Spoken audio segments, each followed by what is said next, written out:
কেউ যদি 10 বার সূরা ইখলাস বা কুল হুয়াল্লাহ সূরা পাঠ করে, কয়বার? 10 বার, রাতে দিনে যে কোনো সময় 10 বার যদি কেউ কুল হুয়াল্লাহ সূরা পাঠ করে, আল্লাহর নবী সাল্লাল্লাহু আলাইহি সাল্লামের হাদিসে ওয়াদা রয়েছে আল্লাহ তাআলা ওই ব্যক্তির জন্য জান্নাতে একটা বিশাল প্রাসাদ নির্মাণ করবেন।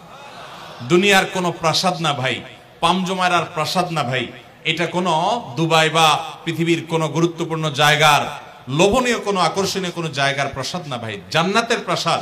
দুনিয়ার প্রাসাদ রেখে চলে যেতে হবে, জান্নাতের প্রাসাদ যে একবার পেয়ে যাবে অনন্ত অসীমকাল পর্যন্ত আর তার সেখান থেকে বের হতে হবে না, তার থেকে ছুটবে না। আল্লাহ আমাদের সবাইকে ফজিলত অর্জন করার তৌফিক দান করুন, আমিন।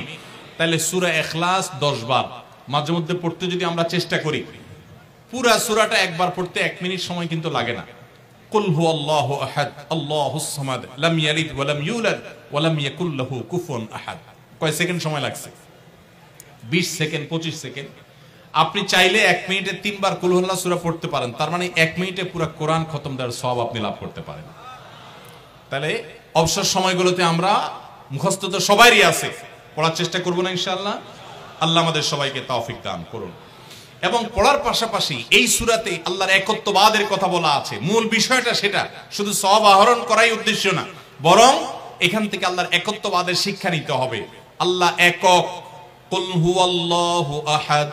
হে রাসূল বলে দিন তিনি আল্লাহ, তিনি একক, তার কোনো অংশীদার নাই, তার কোনো পার্টনার নাই, তিনি কারোর প্রয়োজন তার হয় না। আল্লাহুস সামাদ, তিনি কারোর মুখাপেক্ষী না, বরং সবাই তার